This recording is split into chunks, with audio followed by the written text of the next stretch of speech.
Here's a secret your anxiety doesn't want you to know. It is, at its core, a really bad storyteller. It spins these epic, dramatic tales about the future. It casts you as the main character in a tragedy that hasn't even been written yet. And we sit in the audience of our own minds, believing every single word.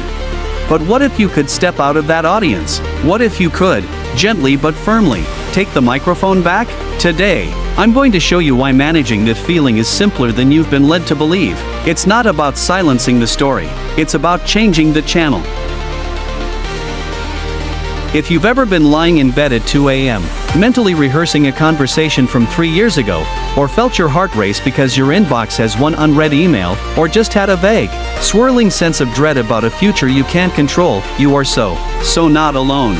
We often think of anxiety as this complex, tangled knot deep inside our brains. We think fixing it needs years of therapy, a perfect meditation habit, or just being stronger. And that thought, that it has to be hard, that's the first trick anxiety plays.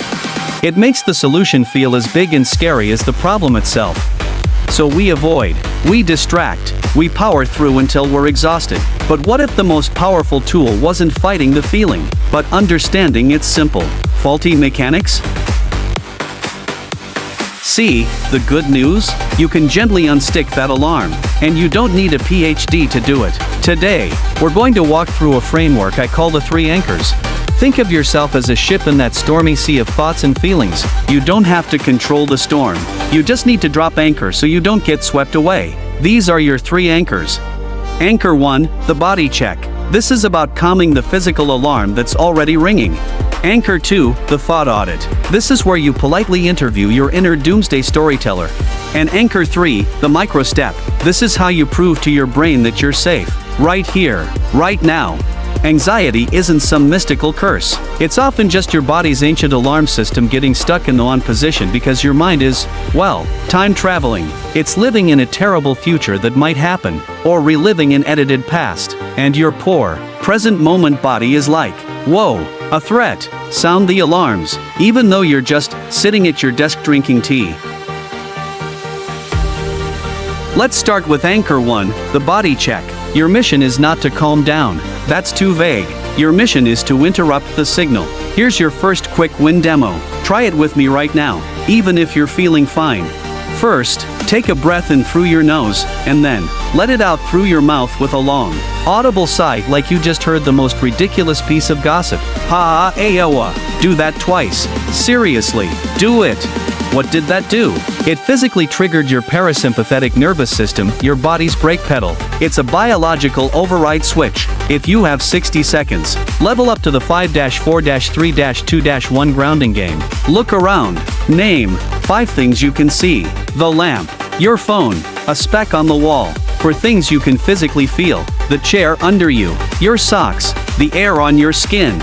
3 things you can hear, the hum of the fridge, distant traffic, your own breath.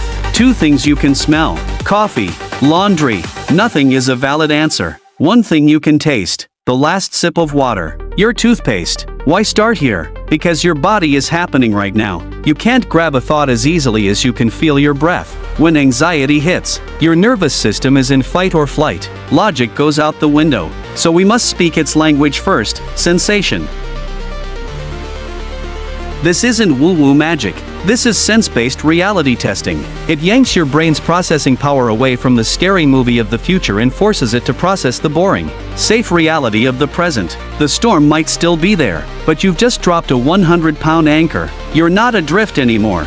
Now, with the body a little quieter, you can move to Anchor 2, the thought audit. So, remember, anxiety is a bad storyteller. You are the editor. Anchor 1, check the body. Sigh, ground, interrupt the signal. Anchor 2, audit the thought. Is it a fact, or just a frightening story? Anchor 3, take a micro step. Do one tiny thing to prove you're in charge of the present. It's not about never feeling anxious. It's about knowing you have a simple, kind protocol to find your footing again. The power isn't in perfection. It's in the gentle, repeated return to these anchors.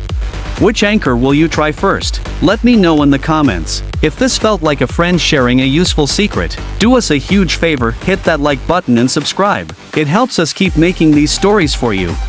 Thanks for watching. Remember, Your mind is a wonderful storyteller. Make sure you're telling yourself a good story. See you next time.